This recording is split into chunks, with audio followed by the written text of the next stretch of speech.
What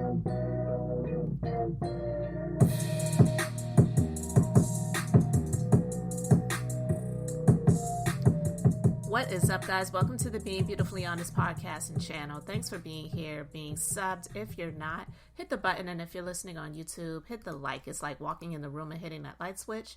Let's brighten up the place and get into the politics and BS. So, listen, Dick Cheney has endorsed presidential candidate Kamala Harris, but Bush has not. This honestly doesn't surprise me. It would have been nice if he did, but yeah, hell has frozen over a little bit maybe, because even though Liz Cheney has been, and I God bless her for it, she has stood her ground. She has been vocal. She has been speaking about how dangerous Trump is, and she was a part of the January 6th committee. You know, she did not allow her party to override her patriotism to the country. And it's something that I'm really happy about. So to hear that her dad, who was the former vice president to George Bush, actually came out to endorse Harris, I thought was great, commendable. And I'm like, oh, wow. Hell must be freezing over a little bit, because I really didn't expect that from him. He was, and it's kind of hard to even talk about right now in comparison to the lunatic that's trying to get back in the White House that needs to be in a white straitjacket. But he was someone that we saw as kind of scary back in the day. And so in comparison, it's like, wow. We thought that was scary, and look at what we're dealing with today. So yeah, Dick Cheney has endorsed Kamala, but George Bush has not. Just 4 days before that highly anticipated debate, Vice President Harris is hunkered down in Pittsburgh, where she's expected to hold mock debate sessions through the weekend after getting new support from an unlikely source, a former Republican vice president. Dick Cheney will be voting for Kamala Harris. That announcement from former Republican Congresswoman and frequent Trump critic Liz Cheney, who says she's also voting for Harris.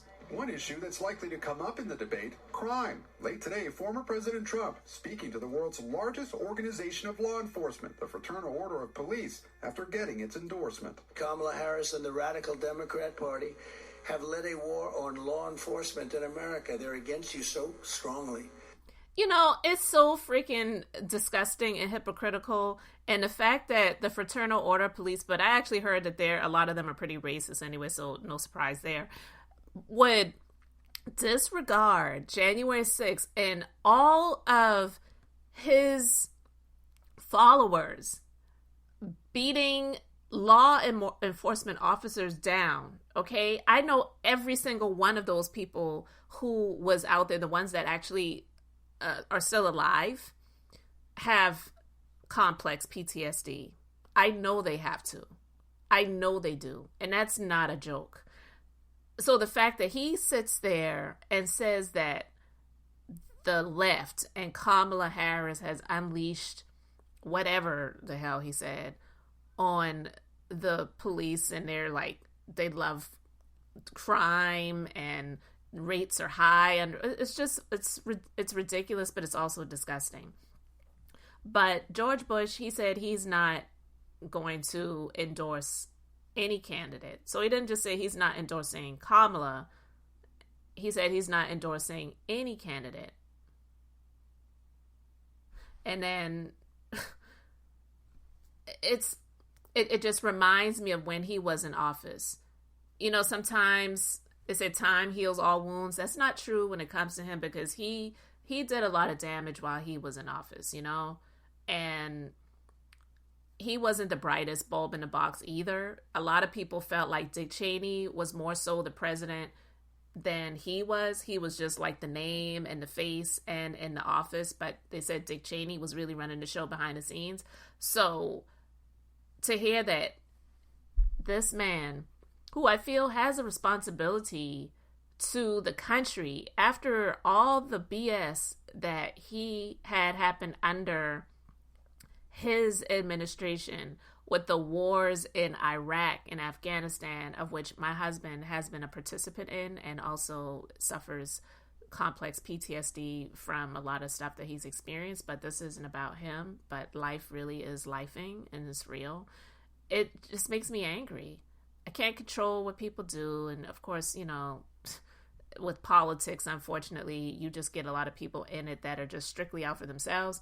And yeah, Bush, he was always in it for himself as well. Not so much as like this maniac Donald Trump, but yeah, he couldn't just do something right for a moment and say, yeah, I'm going to be voting for Kamala because I'm going to put the country first. He couldn't do that.